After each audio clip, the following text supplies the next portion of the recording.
everybody? It's your boy, Dead on Dave, back once again. I want to talk a little bit about something that I saw on SmackDown. I'm going to do a full SmackDown review a little bit later on with my tag team partner, the great Jeff Huffman. And if you have not checked out his Creators Corner this week, it's a fantastic interview with him. Really eye-opening.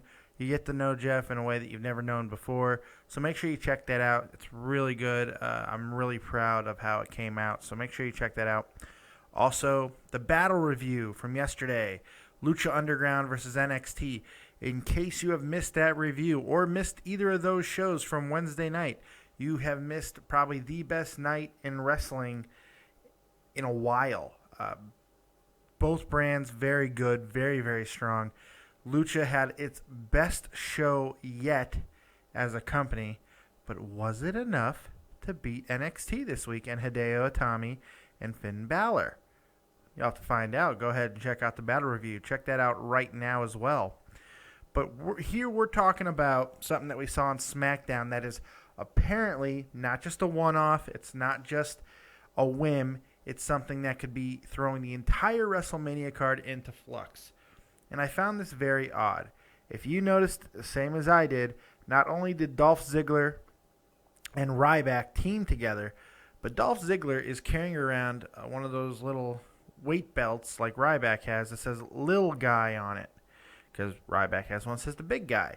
Now, when I saw that, I actually watched the SmackDown yesterday, a day before anybody else, if you waited for it, because I watched the Australian version. Kind of cool little thing that I got to do here in Germany. I have some Australian channels, and I watched the Australian version. And so it got released a little bit early. And pretty cool. Pretty cool. And I saw it, and I was like, whoa, that's crazy. It just made me pause for a second because it didn't make sense. I mean, having tag team, that's fine. But why the weight belt? I mean, that seems like a longer storyline. And it looks like my spider senses on that were correct. It really does appear as if, at least it's thrown the stuff backstage into flux.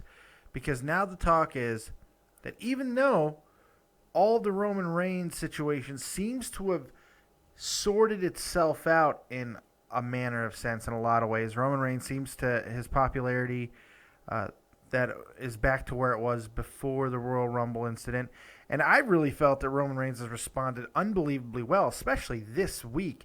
He looked really good on Raw, even after losing the Big Show. I felt he had a great ending segment on Raw. He looked really strong. They're finally booking him properly, it looked like. He created chaos. He looked and acted like a top guy for the first time in my eyes. And then on SmackDown, if you notice, which once again I will talk about later on, he actually works a really good match with Miz. Does he show off technical skills that we didn't know he had? No, of course not. But he does do a lot of good things against the Miz, and it's a fairly decent match. And even earlier on in the night, Superman punching him out of nowhere. Roman Reigns is becoming an unpredictable type of guy to the point where it's kind of cool to see. And I wouldn't mind seeing his match with Brock Lesnar. And I think he's starting to win over some people. Of course, there's always going to be a section of the fans that are just not going to be pleased. And that's fine. I mean, that's always going to be the case. But apparently, this Dolph Ziggler Ryback thing is a little bit more, I don't know what's the word. It has the potential to throw everything into flux more than we knew, because it was supposed to be Ziggler and Bryan. It looked like that was going to be the match set in stone for WrestleMania. Well, now it doesn't appear that that's the case. As of right now, everything that I am reading is pointing to the possibility that they do not know what they're doing at Fastlane. I thought this was a planned out move to try and strengthen Roman Reigns while still giving the fans what they want. I also have been reading and thought that there was no way that WWE would be bowing to the fans for the second consecutive year and putting Bryan into the main event. I thought this was reinforced by the fact that when Bryan and Reigns were talking to each other at times during Raw, that Bryan was getting booed when bringing up Reigns in a negative light. I thought all of these things were positive signs that the WWE was like, okay, maybe we didn't fuck this up completely, and there is a little bit more going on here. We can build off of it. Well, apparently that's just now that those things are happening, they're getting the cold feet again. They're deciding to change things up, or at least give the possibility of a contingency plan, which I don't have a problem with. You always have to have a contingency plan, and it's a smart thing to do. However, starting a new tag team with Dolph Ziggler and Ryback just seems bizarre at this point. Is this going to be their angle going into WrestleMania? And if it is, what a waste of two top guys that have been building and building and building over the months. Both of these guys have been on a roll. Both of these guys seem to be in line for some very good matches at WrestleMania, and neither are going to be in that type of angle now. If Ziggler and Ryback are now working together as a tag team, you have to assume there's going to be some kind of tag team turmoil match at WrestleMania to get all of these guys in there. Or they'll do what they've done in the past as well, like a gauntlet-style match, last tag team standing, something like that, or a fatal four-way or some crazy shit to get a maximum amount of people in. If that's the case, this is just unfortunate because I was really looking forward to Ziggler and Bryan. And if all the crying out there, if all the whining and bitching and moaning has cost me that match for what? For the potential of seeing either Reigns, Bryan, and Lesnar, or just Bryan and Lesnar, and I get that match and I get either of those matches instead, I'm going to be a little disappointed in some respect. Because while adding Bryan to the main event and having all three go could be a good match and could be entertaining and a lot of fun and add a new dynamic, or just having Bryan and Lesnar, which I think is the worst potential of the three matches, to be completely honest, and not because it'll be a bad match. I think it could be a very good match. But the fact is, I still don't want to see those two in the ring together, not until we know that Bryan is 100% healthy and would be able to sell moves the way, I don't know, like a Seth Rollins did against Lesnar. We don't know that right now. And until I know that, what's the point of having this match? It doesn't seem like a very good idea. But anyway,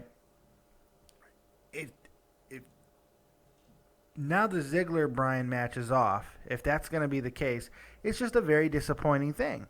Because I felt that the WWE was moving in the right direction. It seems like popular opinion was there with that same sentiment. A lot of people seem to be like, okay, well, Reigns, he had a pretty damn good week. So this whole story seems weird to me. What do you guys think? Should WWE pull the trigger now and change the main event? Is Bryan going to go over Roman Reigns at Fastlane? Did the fans, the Smarks, win again? Is WWE going to bow to not even as big of a backlash as it was last year? It's kind of crazy to think about because this backlash is nowhere near. It's died out so quick. As big as it popped after Royal Rumble, it has plummeted and died. It is nowhere near what it was. And especially considering what we saw last year with Batista. It's not the same thing. I think we can all agree on that now. So what do you guys think? That's what I want to know. This is very interesting to me, and I, for one, can't wait to see where this goes. Maybe I'm wrong. Maybe they're going to have something more intelligent for Ryback and Ziggler. I just don't see it as of yet. But we'll see what they decide to do. WrestleMania is still 45 days away or so. We still got a lot of time for things to happen. So as always, we kind of have to let things develop and let things mature a little bit and see what exactly is going to take place. Make sure you guys like, subscribe, and share as always. And check out the channel. Look at everything that's going on. We did an unboxing yesterday, Alicia and I. It was really cool. We had a lot of fun. Pretty decent box. I got a great shirt in there. That was a lot of fun. We're getting closer to 500 subs, so make sure you're in on that so you are signed up for the big giveaway. When we hit 500, giving away all the items that we've been putting aside from all of our unboxing videos. So make sure if you want a chance at winning that you are subscribed to the channel. Make sure you check out that battle review, NXT versus Lucha. It's a very, very good episode. Who wins? Did Lucha do enough? And, of course, the Jeff Huffman Creators Corner interview. And, as always, make sure you keep your Skype open and that you've added me onto your Skype, David Vancura, as you can see right down in the lower right-hand corner of your screen right now. David Vancura. That's the Skype. If you add me there, you could be called upon anytime to answer 5 random questions, just like the soon-to-be wife of Joe Cronin, Leah, did the other day. And it was a great thing. You could be a part of that. If I see you on Skype and I'm bored enough to do it, you just never know. You might get the call, and you might be answering 5 random questions. That's all I got. I will talk to you guys later. Like, subscribe, and share, and we will see you next time a little bit later on to do the SmackDown review with Jeff Huffman. I'm your boy, Dead on Dave. I'm out of here. Peace.